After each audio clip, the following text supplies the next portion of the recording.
Sa gitna ng kaguluhan at pagkadismaya ng mga tagahanga, isang pangalan ang lumitaw bilang tagapagligtas ng McLaren at ito ay walang iba kundi si Oscar Piastri. Ang McLaren, isang Formula 1 team na sa tingin ko ay may love-hate relationship tayong lahat.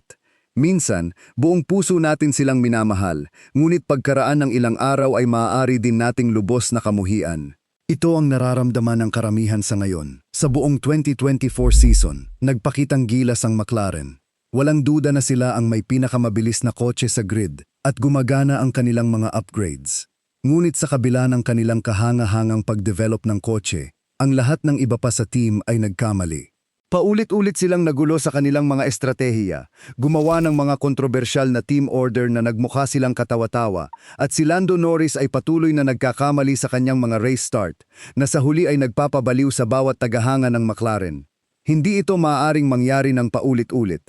Kaya naman kamakailan, ang pampublikong pananaw sa team ay magkahalo na maraming tagahanga ang handang magalit kung magkamali ulit ang team.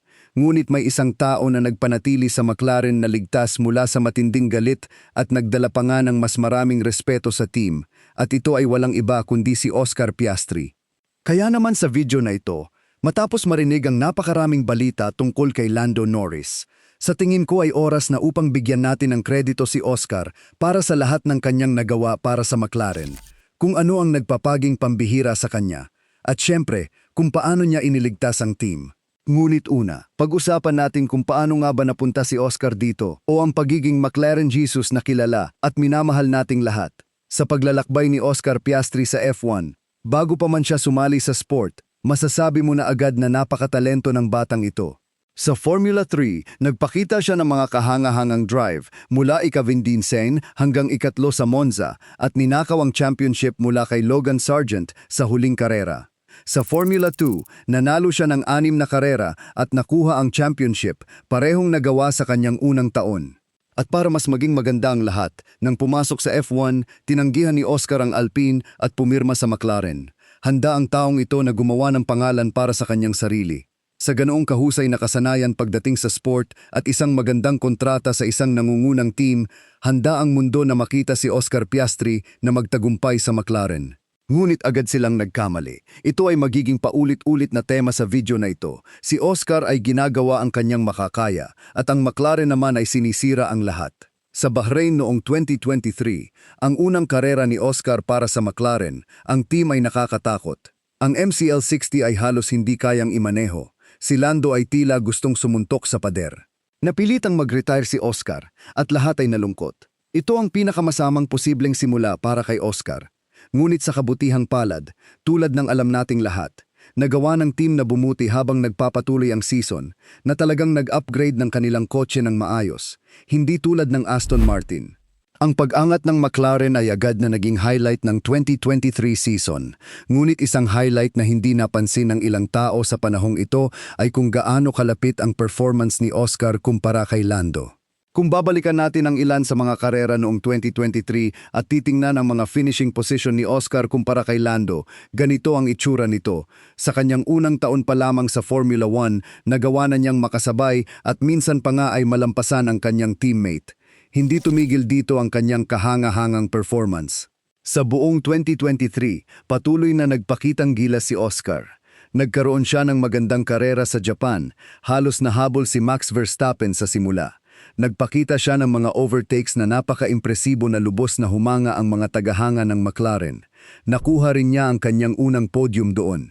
Nagkaroon siya ng lakas ng loob na depensahan ang sumusugod na si Lewis Hamilton sa Monza na sa huli ay nagdulot ng pagkakamali kay Lewis at nagkaroon ng kontak sa kotse at nakakuha siya hindi lang ng sprint win sa Qatar kundi pati na rin ng pangalawang pwesto sa aktwal na karera. Nagpakitang gilas si Oscar Piastri, sa katunayan masasabi mong nagbebeke din siya.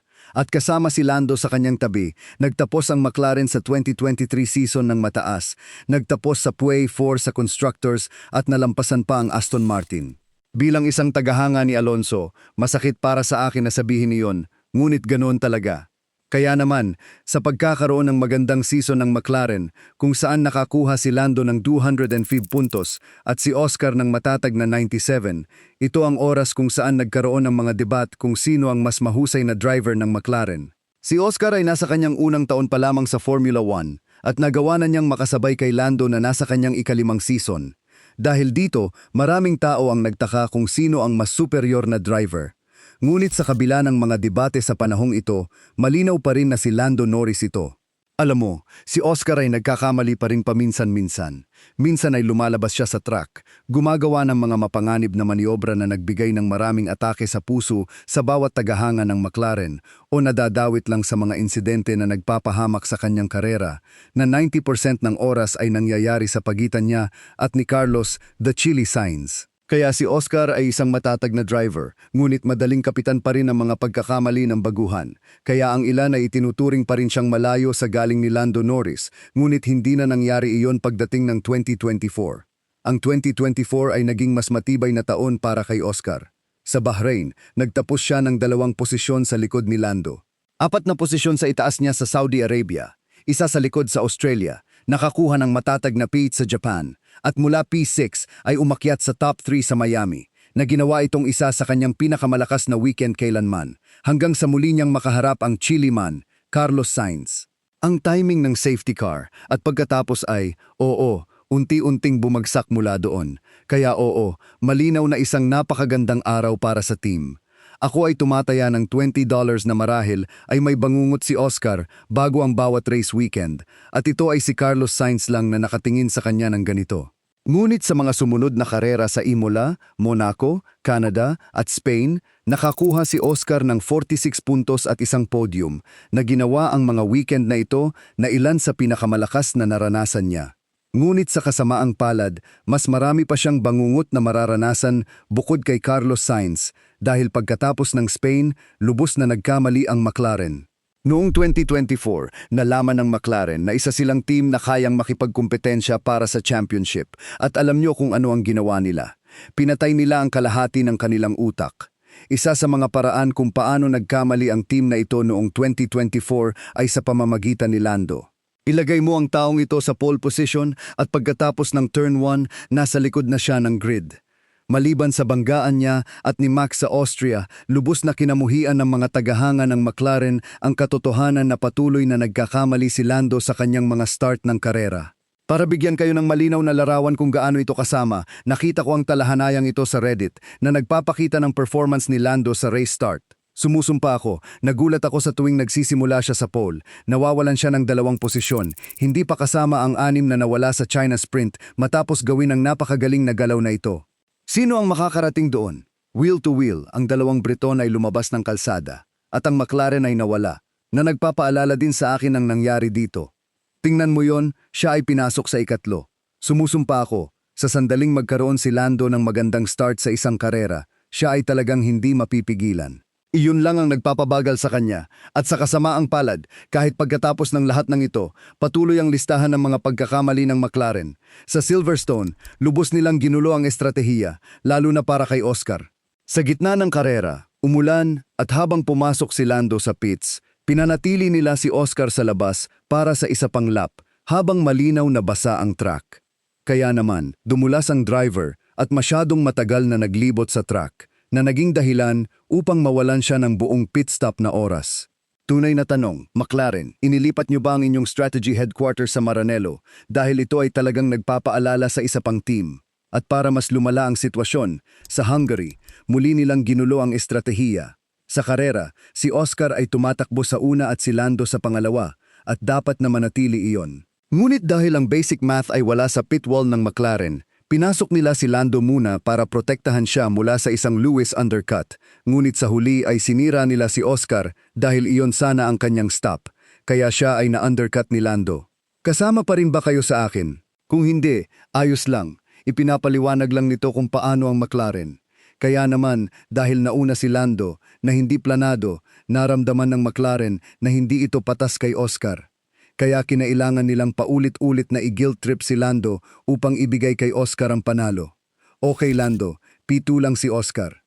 Gusto naming ibalik ang ayos sa iyong kaginhawaan. Kailangan mong mag-save ng mas maraming gulong, pakiusap. At gusto naming ipaalam kay Oscar, hindi kanya kayang abutan. Napatunayan mo na ang iyong punto at hindi na mahalaga.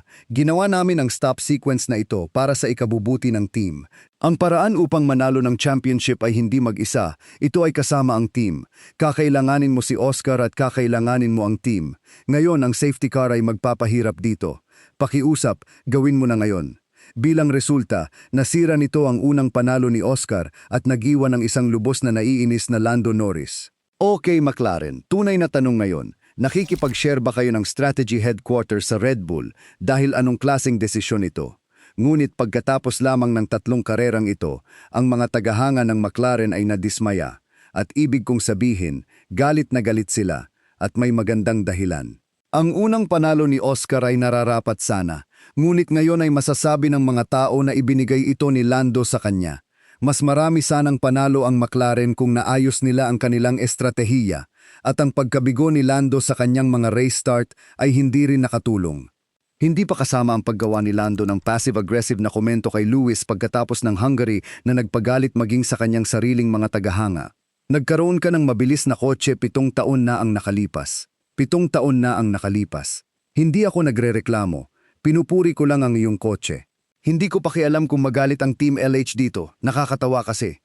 Ngunit kapag galit na ang mga tagahanga ng McLaren, doon mo malalaman na kailangan ng tumakbo. Kaya naman, habang halos ganap ng sumasalungat ang mga tagahanga ng McLaren sa kanila pagkatapos ng Hungary, tumungo ang F1 sa Belgium at hindi pa rin maganda ang sitwasyon. Sa karera, agad na nagkamali ulit si Lando sa race start, halos nawala ng kontrol at patuloy na nagkamali na sumira sa lahat ng kanyang pagkakataon. Mga salita niya iyon, hindi sa akin. Sa totoo lang, hindi ko alam. Ibig kong sabihin, sinira ng turn 1 ang lahat ng aking pagkakataon. Lumabas ako sa turn 1 at sa lahat ng pagkakamali ng McLaren na nagpapatong-patong, nagsisimulang magalit ang mga tagahanga ng McLaren at ibig kong sabihin, galit na galit sila. Handa kayong sampahan ng reklamo ang team, sumusumpa ako. Ang McLaren marahil ang tanging F1 team na kayang magkaroon ng parehong driver sa podium at magpagalit pa rin sa kanilang mga tagahanga. Kahit nga ang nangyari sa Hungary ay nagpagalit sa akin. At sa performance sa Belgium na mukhang kahiya-hiya, ang bawat tagahanga ng McLaren ay kumukulo sa galit. Frustrated sila, galit, inis at malapit nang mawalan ng kontrol. Ngunit bago sila mawalan ng kontrol, isang tao ang humakbang upang iligtas ang araw at tulad ng sinabi ko na, ito ay si Oscar Piastri. Mahalaga na makapasok siya sa loob ni Russell para sa kanyang Grand Prix. Ang driver na may DRS, si Oscar Piastri, ay nasa 2nd posisyon. Si Ocon ay lumabas sa slipstream, sinusubukang lumampas kay Sergio Perez. Kaya naman, sa mahabang paraan at pagkuha ng posisyon ay si Oscar Piastri. Nagpakita si Oscar ng kahangahangang performance sa Belgium. Nagkaroon siya ng magandang start, nagpakita ng mga kahangahangang overtake sa loob at labas na lubos na humanga ulit ang mga tagahanga ng McLaren.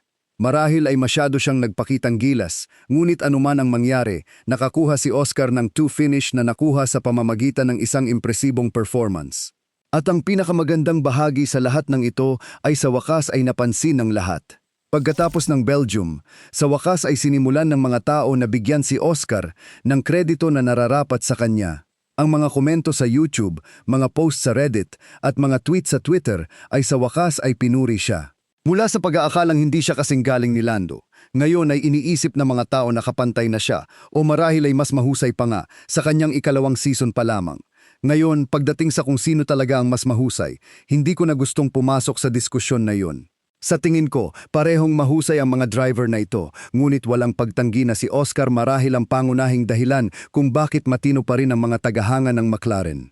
Kung wala siya, sina Zac Brown at Lando ay tiyak na nakatanggap ng matinding pagpuna sa isang karera pa lamang.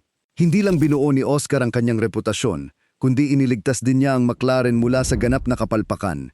Marami na rin siyang nagawa para sa team sa huling 7 rounds kasama ang Belgium. Nakakuha si Oscar ng kabuuang 114 puntos na naglagay sa kanya kasama nina Hamilton at Verstappen. Dagdag pa, kung hindi mo alam, nanalo si Oscar sa Hungary na may bali sa tadyang. Nagsisimula na akong maniwala na ang mga pinsala ay katumbas ng mga panalo sa karera. Fernando, maghanda kang baliin ang bawat buto sa iyong katawan. Ngunit bumalik tayo kay Oscar. Ang kanyang kasanayan ay hindi lamang ang nakatulong upang iligtas ang McLaren. kundi pati na rin ang kanyang personalidad. Isa sa mga pangunahing dahilan kung bakit hindi ganap na gustong batikusin ng mga tao ang McLaren ay dahil nandoon si Oscar at napakabait niya. Mahal nating lahat si Oscar. Kung hindi mo siya itinuturing na isang OP, dahil ang taong ito ay halos parang si Kimi Raikkonen. Wala siyang gaanong sinasabi, matapang lang, nagmamaneho at nagpe-perform. At kapag nagsasalita siya, nakakatawa siya. Si Ricciardo sa tingin ko ang kotse sa likod. Hindi mo masabi kung si Ricciardo o Tsunoda, ngunit sila ay ikasiyam at ikasampu. Sa tingin ko, kulang si Tsunoda ng ilang gulong, kaya sa tingin ko ay hindi siya magagawa ng maraming laps. Oo, tama yan. O isa pang paraan na gusto ninyong ilarawan siya. Isang skateboarding cat. Ang punto ay si Oscar ay isang napakagandang tao. Talagang makikita natin ang kanyang personalidad na nagniningning sa isang video ng Red Flags Podcast, kung saan ininterview nila ang kanyang ina at tinanong kung paano nag-react si Oscar sa buong bagay ng pagsali sa F1.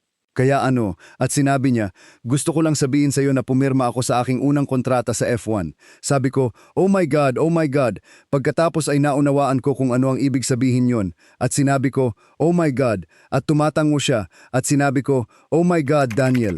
Mahal ko si Daniel. At siya ay walang emosyon. Oo, mahal ng lahat si Daniel. Ang katotohanang mas nag-alala si Oscar kung ano ang mararamdaman ng mga tagahanga ni Daniel na umalis ang kanilang paboritong driver kaysa sa kanyang sariling pagpasok sa F1 ay nagsasabi na.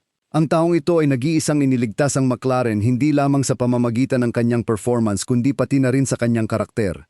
Kung hindi yan sumisigaw ng World Champion material, wala na akong ideya kung ano ang sasabihin sa iyo. Ngunit sa pagtatapos nito, si Oscar Piastri ay talagang kakaiba. Sa kanyang ikalawang season pa lamang, naging kahanga-hanga na siya. Nagpakita siya ng mga overtakes na gagawin ng mga kampiyon at talagang inilalabas ang pinakamataas na potensyal mula sa kotse. At yun ay salamat sa kanyang likas na kasanayan at kakayahang umangkop. Mahusay siya dito. At ang kanyang level-headed na personalidad ay nagbibigay daan sa kanya na manatiling rasyonal at gumanap sa kanyang pinakamahusay. Mayroon pa rin siyang mga kahinaan, syempre, tulad ng kanyang pamamahala sa gulong at bilis, ngunit kung maaayos niya iyon, madali kong magagarantiya sa iyo na patitibayin niya ang kanyang sarili bilang isa sa mga pinakadakila.